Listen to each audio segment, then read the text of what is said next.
비 오는 도로 위에서 할머니를 구한 선한이가 하루 만에 회사에서 쫓겨났다면 믿으시겠습니까? 서울 종로구 광화문역 지하 2층. 아침 7시 반이면 어김없이 인파가 몰려드는 이곳에서 유서영은 오늘도 출근길을 재촉하고 있었어요. 검은색 정장에 작은 크로스백을 맨 그녀의 모습은 수많은 직장인들 사이에서도 유독 조용해 보였죠. 32살 광고회사 크리에이티브 플래닛에서 계약직으로 일한 지 벌써 2년째였어요. 지하철 3호선 차량에 몸을 맡기며 서영은 스마트폰으로 오늘 일정을 다시 한번 확인했어요. 오전 9시 팀 미팅, 오후 1시 클라이언트 PT 준비, 오후 3시 외근. 빼곡한 스케줄이지만 그녀에게는 이미 익숙한 일상이었죠. 다만 한 가지 마음 한편에 자리 잡은 불안감만은 여전했어요. 오늘은 제발 혼나지 말자.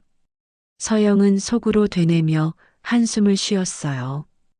팀장 오진수의 까칠한 성격은 사무실에서 유명했거든요. 특히 계약직 직원들에게는 더욱 엄격했죠.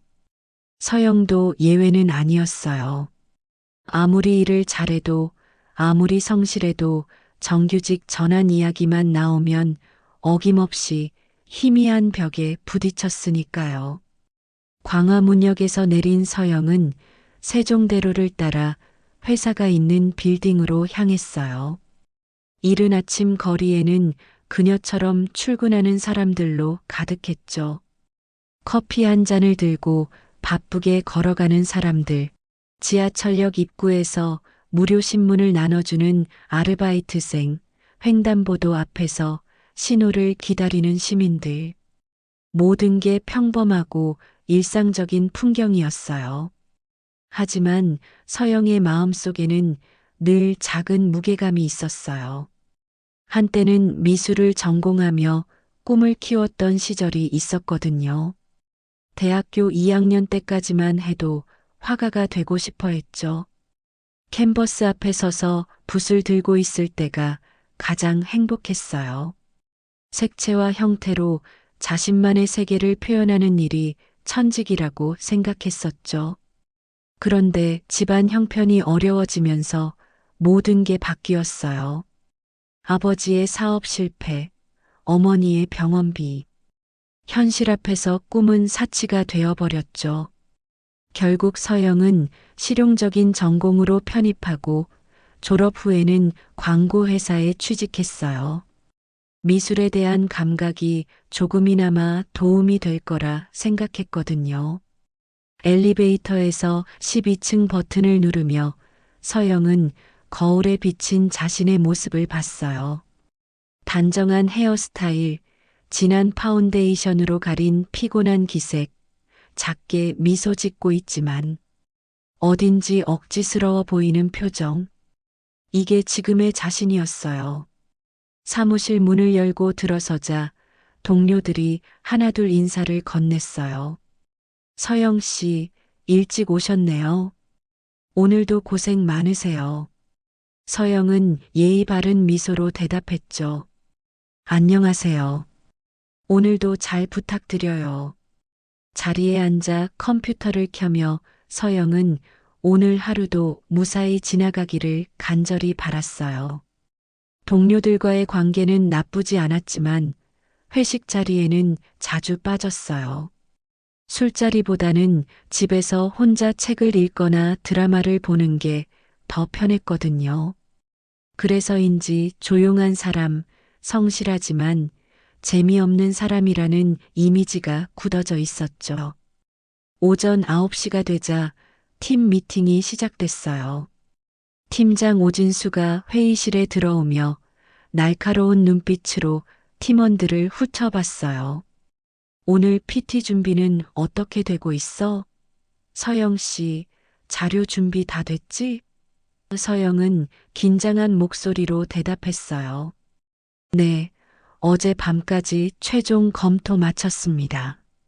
그래, 실수 없게 해. 이번 클라이언트 까다로운 거 알지? 미팅이 끝난 후 서영은 자리로 돌아와 다시 한번 PT 자료를 점검했어요. 꼼꼼히, 정말 꼼꼼히 검토했죠. 실수라도 하는 날에는 팀장의 잔소리를 피할 수 없을 테니까요. 그렇게 또 하루가 시작됐어요. 평범하고 조용하고 불안한 하루가 말이에요. 오후 3시 서영은 외근을 위해 사무실을 나섰습니다. 클라이언트와의 미팅이 생각보다 일찍 끝나서 회사로 돌아가는 길이었죠. 광화문 사거리 쪽으로 걸어가며 서영은 오늘 PT가 성공적으로 끝난 것에 안도하고 있었습니다. 팀장 오진수도 별다른 트집을 잡지 않았고 클라이언트 반응도 나쁘지 않았거든요. 하지만 그 순간 예상치 못한 일이 벌어졌습니다. 광화문 사거리 한복판에서 한 할머니가 갑자기 쓰러진 것이었어요. 70대 정도로 보이는 할머니는 횡단보도 중앙에서 주저앉으며 가슴을 움켜잡고 계셨습니다. 신호등은 이미 빨간불로 바뀌었고 차들이 경적을 울려대기 시작했죠. 서영은 횡단보도 앞에서 발걸음을 멈췄습니다. 주변 사람들은 어떻게 하고 있을까요? 대부분 스마트폰만 쳐다보며 지나치거나 아예 다른 길로 돌아가고 있었어요. 몇몇 사람들은 휴대폰으로 사진을 찍기 바빴고 누군가는 동영상을 촬영하고 있었습니다. 하지만 정작 할머니를 도우려는 사람은 아무도 없었어요. 차량들의 경적 소리가 점점 더 커졌습니다.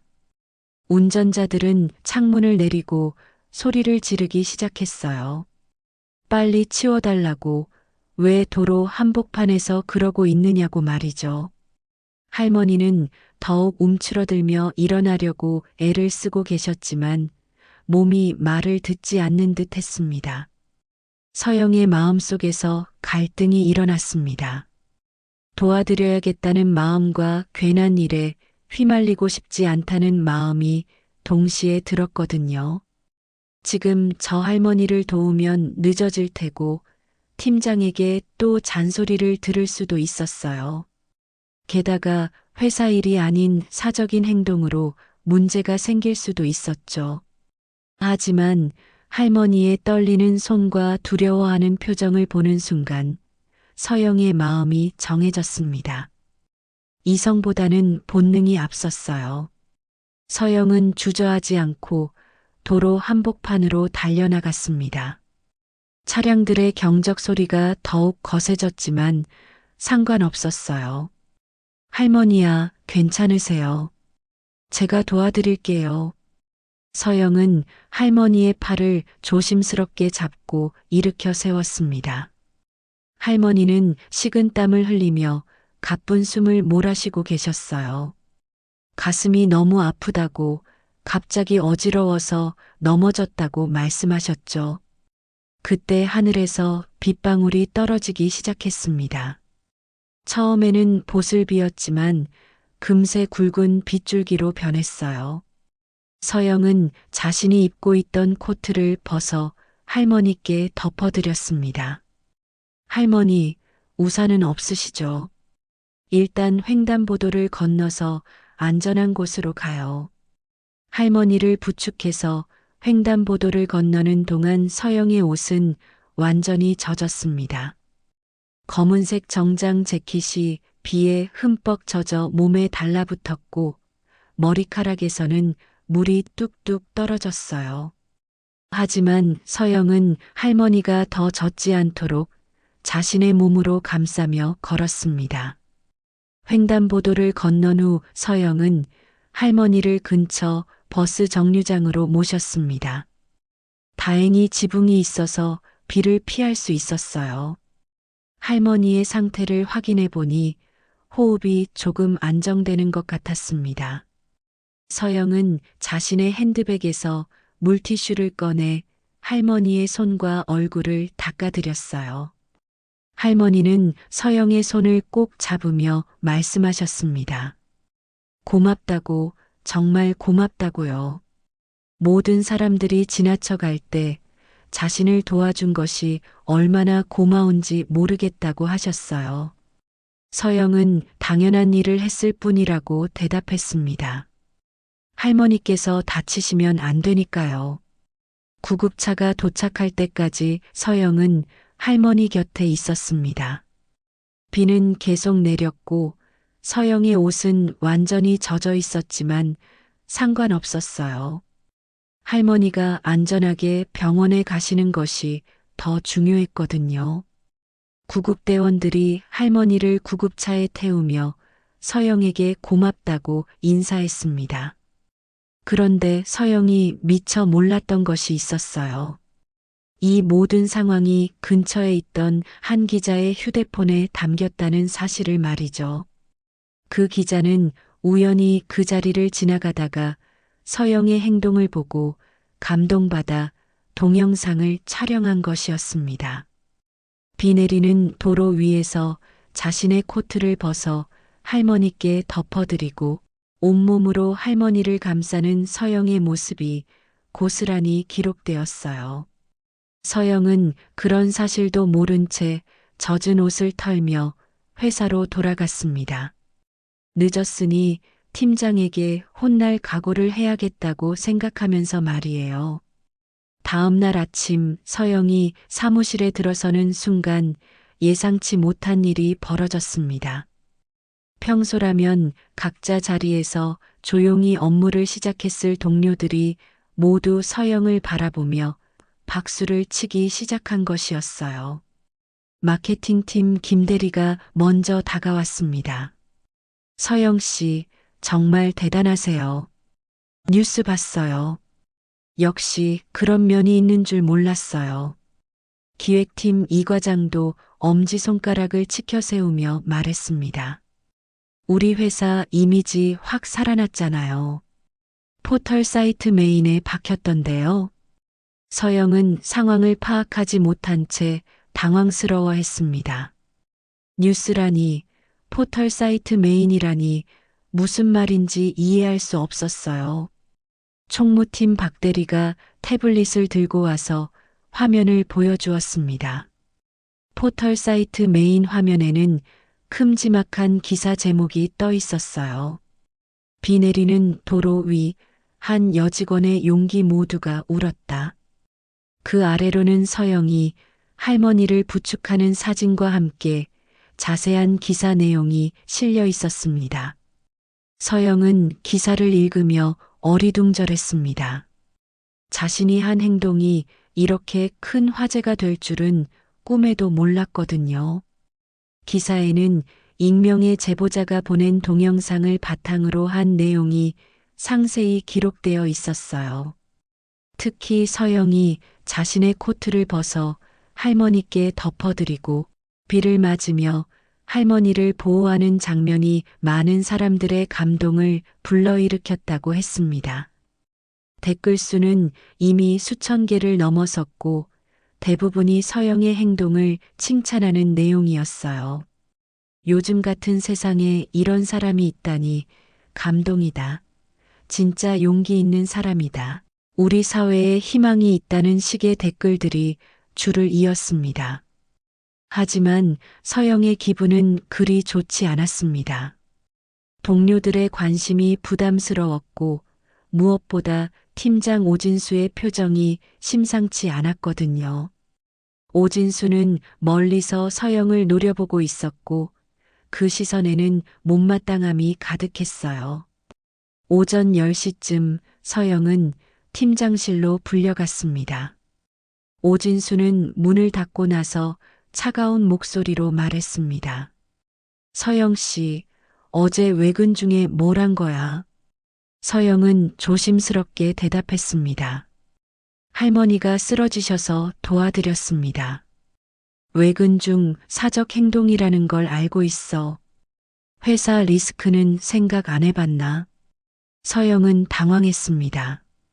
사람을 도운 것이 왜 회사 리스크가 되는지 이해할 수 없었어요. 팀장님, 그냥 쓰러진 분을 도와드린 것뿐인데요. 그냥이라고 하지 마. 만약 그 과정에서 사고라도 났으면 어쩔 뻔했어. 회사 이름이 언론에 나가는 것도 부담스럽고. 오진수는 계속해서 서영을 질책했습니다. 외근 중에는 회사를 대표하는 입장이니 신중하게 행동해야 한다는 것, 이런 일로 회사에 피해가 갈 수 있다는 것 등등 말이에요. 서영은 아무 말도 할 수 없었습니다. 그날 오후 여러 언론사에서 서영에게 인터뷰 요청이 들어왔습니다. 하지만 서영은 모든 인터뷰를 정중히 거절했어요. 기자들이 회사로 전화를 걸어와서 간단한 소감이라도 들려달라고 했지만 서영의 대답은 한결같았습니다. 저는 그냥 해야 할 일을 했을 뿐이에요. 특별한 게 아니라 당연한 일이었습니다.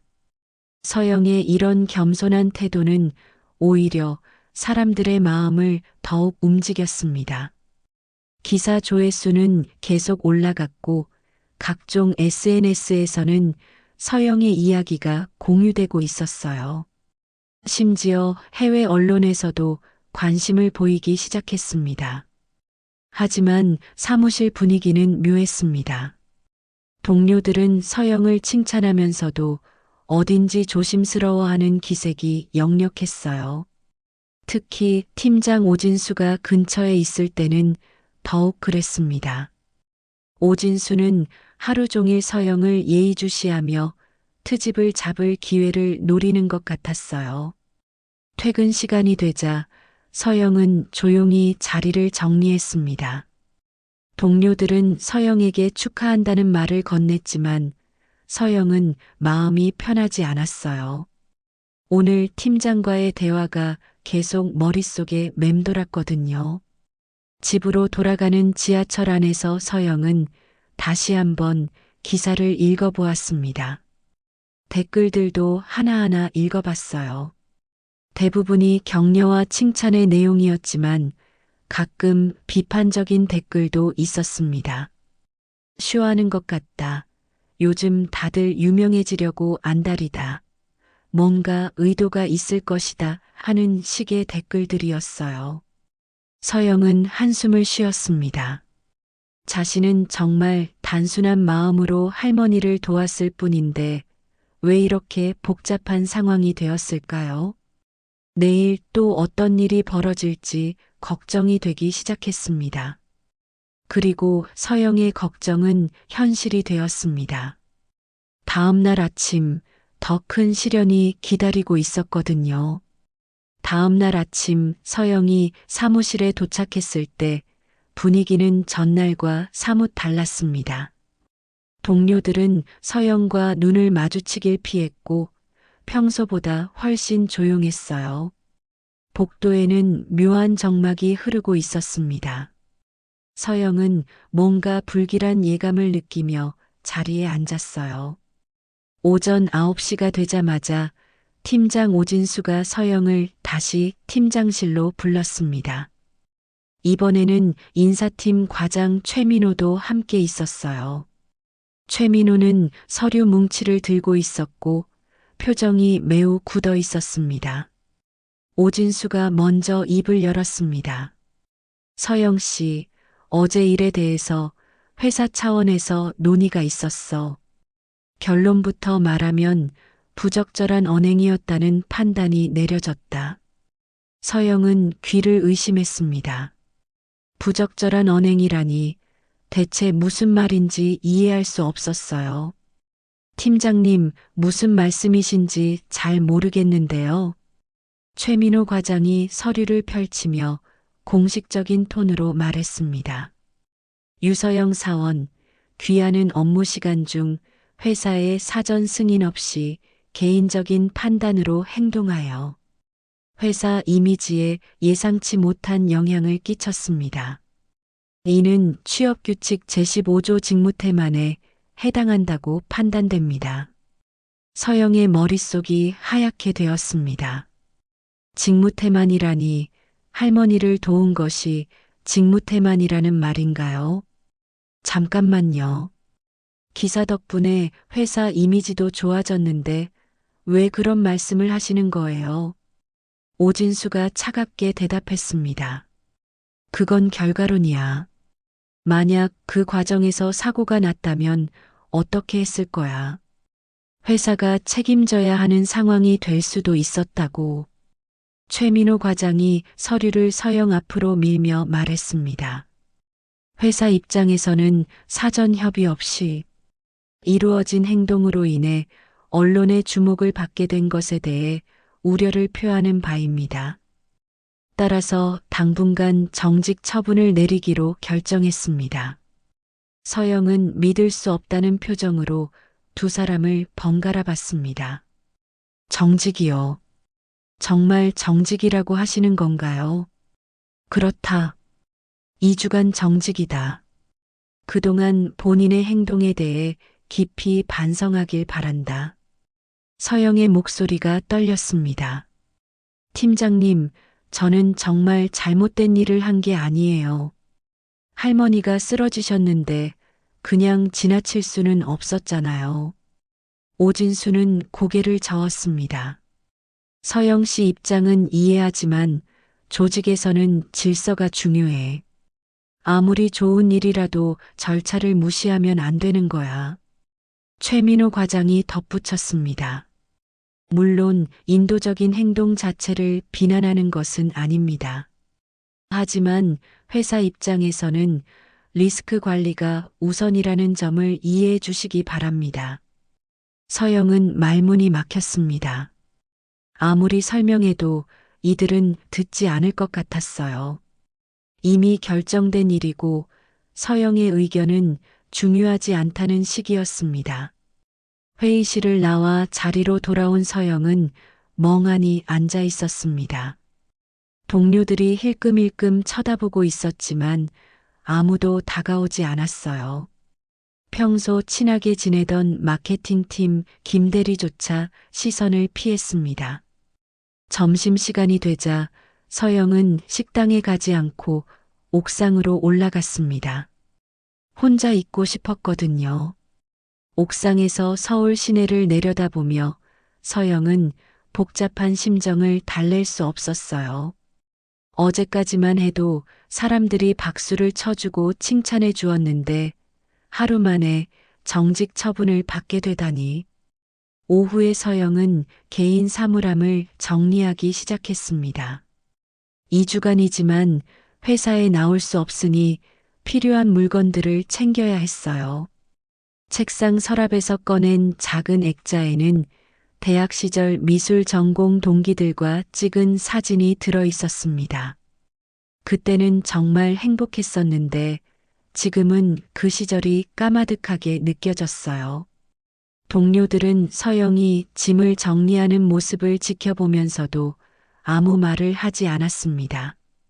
평소 같으면 무슨 일이냐고 물어봤을 텐데 오늘은 모두가 침묵을 지켰어요. 부장님도 회피하듯 자리를 비웠고 과장님들도 모른 척했습니다. 퇴근 시간이 되어서야 마케팅팀 막내 정수민이 조심스럽게 다가왔습니다. 언니, 정말 억울하겠어요. 좋은 일 하신 건데. 서영은 쓴웃음을 지었습니다. 괜찮아. 이런 일도 있는 거지. 하지만 서영의 마음은 전혀 괜찮지 않았습니다. 억울함과 분노가 차오르고 있었어요. 자신이 한 일이 정말 잘못된 것인지, 회사의 처분이 합당한 것인지 계속 의문이 들었습니다. 집으로 돌아가는 길에 서영은 포털 사이트를 다시 확인해 봤습니다. 자신의 기사는 여전히 상위에 노출되어 있었고 댓글 수는 더욱 늘어나 있었어요. 하지만 이제 그 모든 관심이 부담스럽게 느껴졌습니다.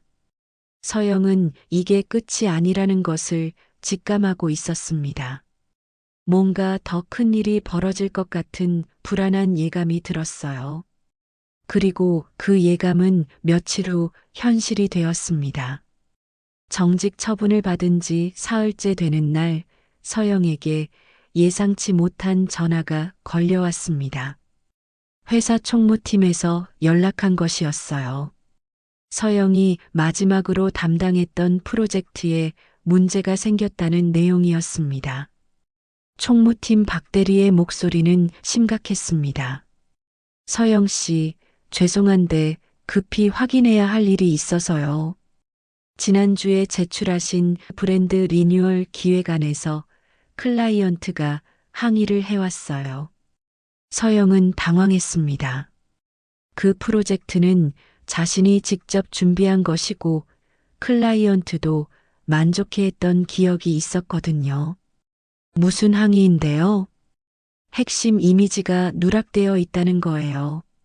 메인 비주얼 콘셉트 부분이 통째로 빠져 있더라고요. 클라이언트가 상당히 화를 내고 있어요. 서영은 믿을 수 없었습니다. 자신이 제출한 기획안에는 분명히 메인 비주얼 콘셉트가 포함되어 있었거든요. 밤늦게까지 작업해서 완성한 부분이었어요. 그럴 리가 없는데요. 제가 직접 확인하고 제출했는데. 그런데 지금 파일을 보니까 정말 빠져 있어요. 혹시 실수하신 건 아닌가요? 서영은 집에 있던 노트북을 켜고 자신의 USB 백업 파일을 확인해 봤습니다. 원본 파일에는 분명히 메인 비주얼 콘셉트가 들어 있었어요. 20여 페이지에 걸친 상세한 설명과 함께 말이죠. 그런데 회사에서 클라이언트에게 제출된 최종본에는 그 부분이 통째로 사라져 있었습니다. 서영은 즉시 회사로 전화했습니다. 박 대리님, 저희가 제출한 파일과 제 원본이 다른 것 같아요. 혹시 중간에 수정된 게 있나요? 글쎄요. 팀장님께서 최종 검토하셨을 텐데. 일단 내일 출근해서 확인해 보시죠. 하지만 서영은 정직 상태라 회사에 출근할 수 없었습니다.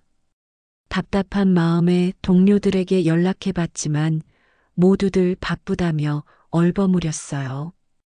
평소 가깝게 지내던 김대리조차 전화를 받지 않았습니다. 이틀 후 뜻밖의 사람으로부터 연락이 왔습니다. 마케팅팀 막내 정수민이었어요. 정수민은 조심스러운 목소리로 말했습니다. 언니, 저 지금 회사 근처 카페에 있어요. 시간 되시면 잠깐 만날 수 있을까요?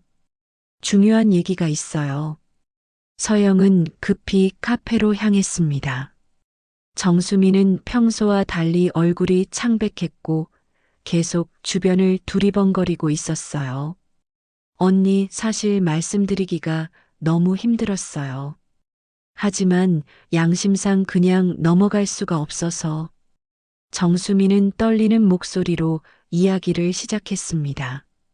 언니가 정직 처분받은 다음 날이었어요. 팀장님이 저를 부르시더라고요.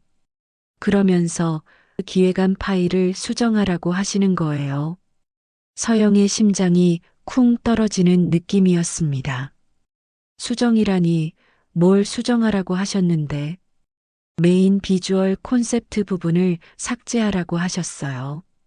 그리고 절대 다른 사람한테 말하지 말라고.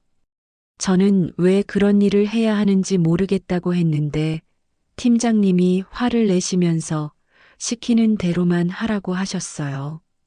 정수민의 눈에 눈물이 맺혔습니다. 언니, 정말 죄송해요. 제가 몰래 바꾼 거예요. 팀장님이 무서워서 거절할 수가 없었어요. 서영은 충격에 휩싸였습니다. 자신의 파일이 의도적으로 조작되었다는 것, 그리고 그것이 팀장 오진수의 지시였다는 것을 알게 된 것이죠. 그런데 왜 그런 일을 시키셨을까요? 정수민이 더욱 조심스럽게 말했습니다. 사실 며칠 전에 우연히 들은 얘기가 있어요. 팀장님이 부장님이랑 통화하시는 걸 들었는데 언니 자리에 다른 사람을 앉히려고 한다는 얘기를 하시더라고요. 서영은 소름이 돋았습니다. 다른 사람이요. 네. 팀장님 조카분이라고 하던데요. 대학 졸업하고 취업 준비 중이라면서 우리 팀에 넣으려고 하신다는 얘기였어요. 그런데 언니가 있으면 자리가 없으니까 모든 퍼즐이 맞춰지기 시작했습니다. 서영을 정직 처분시킨 것도 프로젝트에 문제를 만든 것도 모두 계획된 일이었던 것이죠. 오진수는 서영을 제거하고 자신의 조카를 그 자리에 앉히려는 계획을 세우고 있었던 것입니다. 정수민이 계속해서 말했습니다.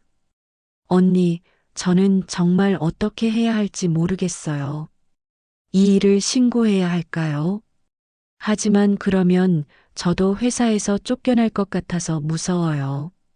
서영은 정수민의 손을 꼭 잡았습니다. 수민아, 너한테 고마워. 용기 내서 말해줘서 정말 고마워. 하지만 서영의 마음속에는 분노가 치밀고 있었습니다. 자신이 성실하게 일해온 2년 동안 자신이 믿고 있던 회사에서 이런 일이 벌어지고 있었다는 것이 믿어지지 않았어요.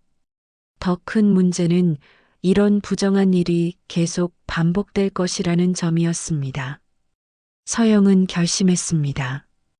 이제 더 이상 가만히 있을 수 없었어요. 진실을 밝혀야 했고 정의를 찾아야 했습니다.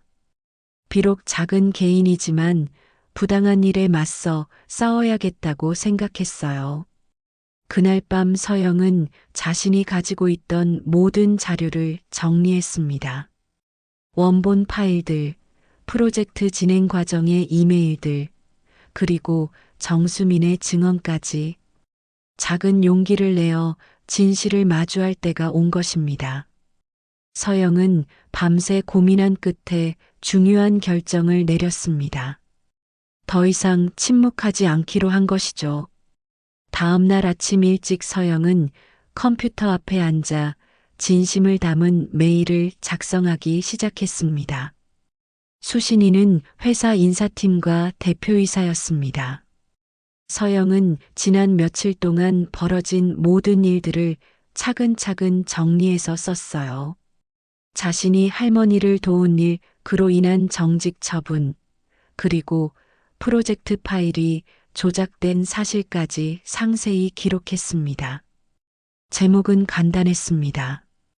부당한 처분에 대한 이해, 제기 및 진실 규명 요청. 메일 내용 중 가장 중요한 부분은 이것이었습니다. 저는 이 회사가 사람이 사람을 짓밟는 구조였으면 좋지 않겠습니다. 모든 직원이 공정하게 대우받고 정당한 평가를 받을 수 있는 곳이기를 바랍니다.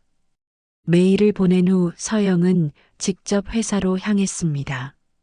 정직 중이라 출입이 제한되어 있었지만 로비에서 인사팀 과장 최민호를 만날 수 있었어요. 최민호는 서영을 보자 당황스러워했습니다. 서영 씨, 지금 정직 기간인데 왜 여기 계세요? 과장님, 제가 보낸 메일 확인하셨나요? 꼭 말씀드리고 싶은 일이 있어서 왔습니다. 최민호는 난처한 표정을 지었지만 서영의 진지한 모습에 결국 근처 카페로 자리를 옮겼습니다. 서영은 자신이 준비한 모든 자료를 최민호에게 보여주었어요. 원본 파일과 수정된 파일의 차이점, 정수민의 증언, 그리고 팀장 오진수의 조카 채용 계획까지 말이죠. 과장님, 이 모든 일이 우연의 일치일까요? 제가 정직 처분을 받은 직후에 제 프로젝트에 문제가 생기고 마침 팀장님 조카분이 입사를 준비하고 계신다는 것이. 최민호는 자료를 꼼꼼히 살펴보며 심각한 표정을 지었습니다. 특히 원본 파일과 최종 제출 파일의 차이를 확인할 때는 놀라움을 감추지 못했어요. 이건 정말 심각한 문제네요. 만약 사실이라면 명백한 직권 남용이고 문서 위조에 해당합니다. 바로 그때 서영의 휴대폰이 울렸습니다. 마케팅팀 김대리로부터 온 전화였어요. 김대리는 급한 목소리로 말했습니다. 서영 씨, 지금 사무실이 난리예요. 팀장님이 갑자기 회의를 소집하고 뭔가 대책을 세우고 있어요. 혹시 뭔 일 있었나요? 서영은 최민호와 눈을 마주쳤습니다. 이미 회사 내부에서 움직임이 시작된 것 같았어요. 그날 오후 뜻밖의 일이 벌어졌습니다. 평소 서영과 친하지 않던 기획팀 이 과장이 연락을 해온 것이었어요. 서영 씨, 저 이 과장이에요. 혹시 시간 되시면 잠깐 만날 수 있을까요? 할 말이 있어요. 이 과장을 만난 서영은 또 다른 놀라운 사실을 알게 되었습니다.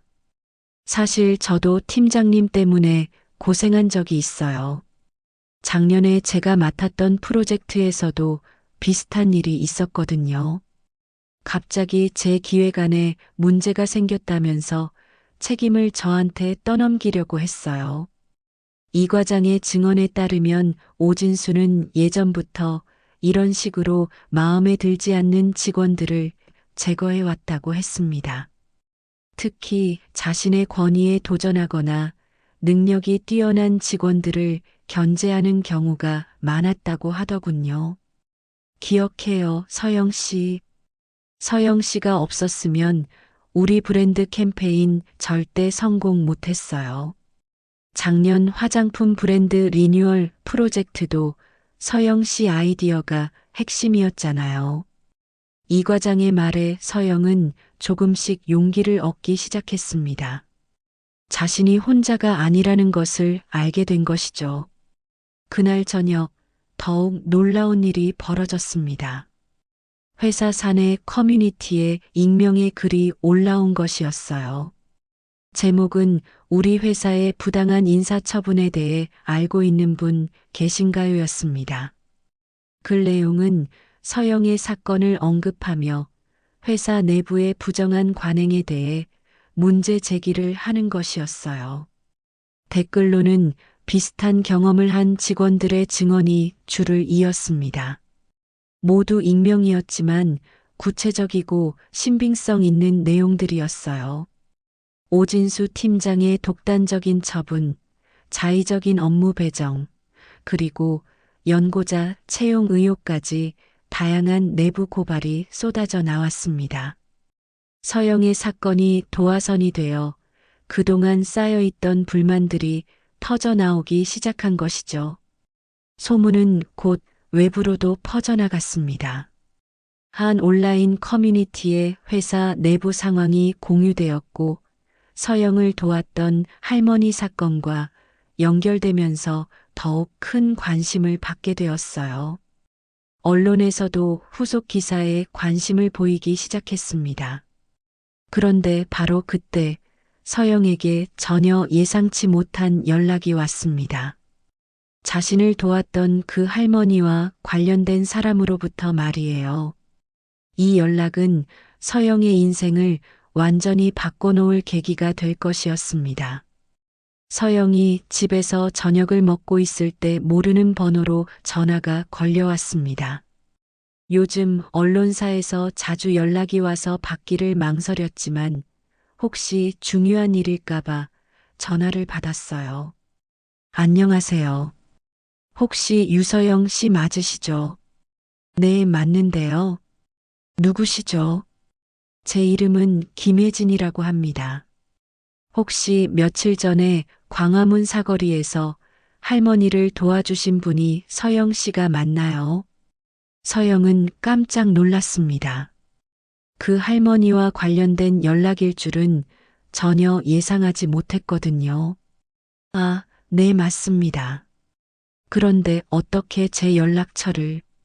김혜진이라는 여성은 차분하고 정중한 목소리로 설명했습니다. 사실 그날 도와주신 할머니가 저희 할머니세요. 할머니께서 집에 돌아오셔서 그날 일을 가족들에게 말씀해 주셨거든요. 서영 씨에 대한 이야기를 정말 많이 하셨어요. 서영은 할머니의 안부가 궁금했습니다. 할머니께서는 괜찮으신가요? 그날 많이 아프셔서 걱정했는데. 네, 다행히 큰 문제는 없으셨어요. 병원에서 정밀 검사를 받으셨는데 과로로 인한 일시적인 증상이었대요. 지금은 완전히 회복하셨습니다. 김혜진은 잠시 말을 멈췄다가 이어서 말했습니다. 사실 서영 씨를 찾기 위해 며칠 동안 알아봤어요.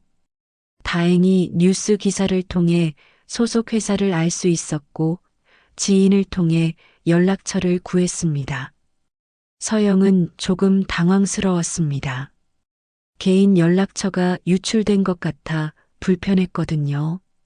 그런데 저한테 무슨 일로 연락하신 건가요? 김혜진의 목소리에 진지함이 묻어났습니다. 할머니께서 서영 씨에게 꼭 감사 인사를 드리고 싶어 하세요. 그리고 저 개인적으로도 서영 씨를 만나 뵙고 싶습니다.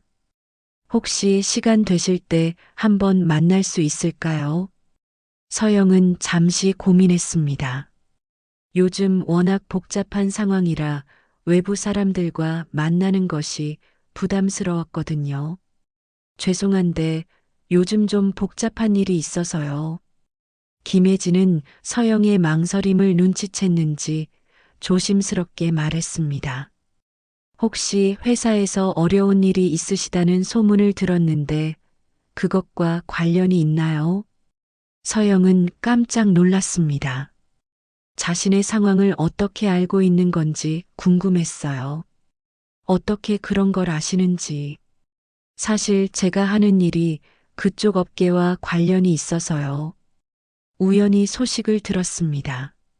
서영 씨가 부당한 처분을 받으셨다는 얘기를 들었어요. 김혜진은 잠시 말을 멈췄다가 중요한 사실을 밝혔습니다. 제가 은행 계열 그룹에서 상무로 일하고 있어요. 정확히는 계열사에서 기업 투자 업무를 담당하고 있습니다. 서영의 심장이 빨리 뛰기 시작했습니다. 자신이 마지막으로 작업했던 프로젝트와 관련된 곳이었거든요. 그게 우연의 일치인지는 모르겠지만 서영 씨가 맡으셨던 브랜드 리뉴얼 프로젝트에 대해서도 알고 있어요. 저희 쪽에서도 그 프로젝트를 관심 있게 지켜보고 있었거든요. 김혜진은 계속해서 놀라운 이야기를 털어놓았습니다. 사실 서영 씨의 기획안 원본을 저희가 검토해 본 적이 있어요. 정말 훌륭한 작품이었습니다. 그런데 최종 제출본과는 내용이 많이 다르더라고요. 저희도 의아해하고 있던 차에 이런 소식을 들었습니다. 서영은 이 모든 상황이 우연의 일치인지 의심스러웠습니다. 혹시 저를 조사하신 건 아니죠? 김혜진이 웃으며 대답했습니다. 아니에요. 정말 우연의 연속이었어요. 할머니 일로 서영 씨를 찾다 보니 회사 상황까지 알게 된 거예요. 그런데 이런 우연이 때로는 운명이라고 생각해요. 김혜진은 진심 어린 목소리로 말했습니다. 이건 제 개인적인 보답이에요. 당신 같은 사람은 묻히면 안 돼요. 정말 그렇게 생각해요. 다음 날 서영은 김혜진과 만나기로 했습니다. 강남구 테헤란로에 있는 고급 카페에서 만난 김혜진은 30대 후반으로 보이는 단정하고 지적인 여성이었어요. 명품 정장을 입고 있었지만 전혀 부담스럽지 않은 따뜻한 인상이었습니다. 할머니께서 서영 씨 이야기를 정말 많이 하세요. 그날 비를 맞으면서도 자신을 돌봐주신 일을 잊지 못하신대요. 김혜진은 할머니의 안부와 함께 자신의 이야기도 들려주었습니다. 대학에서 경영학을 전공하고 MBA를 마친 후 금융권에서 15년간 일해온 경력이 있었어요. 특히 기업 투자와 M&A 업무의 전문성을 가지고 있었습니다. 그리고 김혜진은 서영에게 제안을 했습니다. 서영 씨의 상황에 대해 저희가 도움을 드릴 수 있을 것 같아요. 만약 그 과정에서 부정한 일이 있었다면 당연히 조사해야 할 문제예요. 김혜진의 도움으로 본격적인 내부 조사가 재개되었습니다.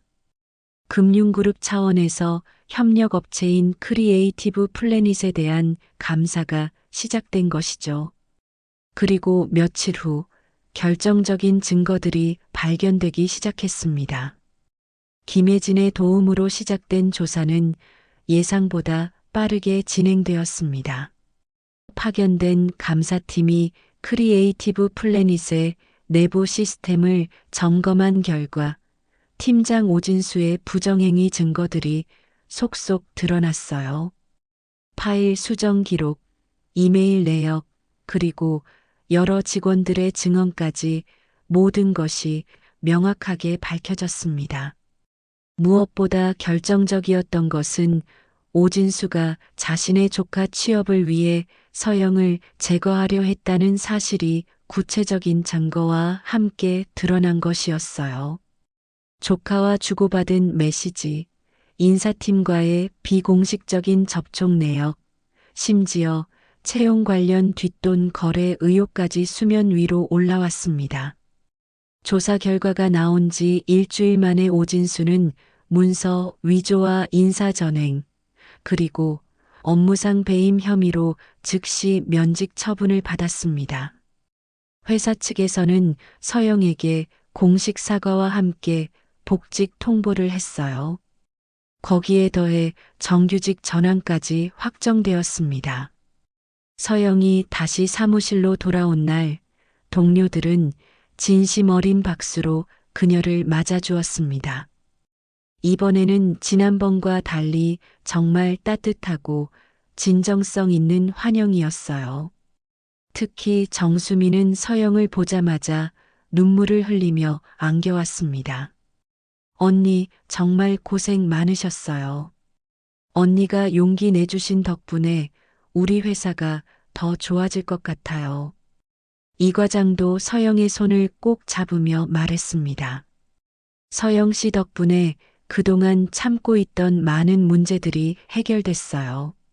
앞으로는 정말 공정한 회사가 될 것 같습니다. 하지만 서영에게 더 큰 변화가 기다리고 있었습니다. 복직한 지 한 달 후 여러 시민단체와 언론사에서 서영에게 강연 요청이 들어오기 시작한 것이었어요.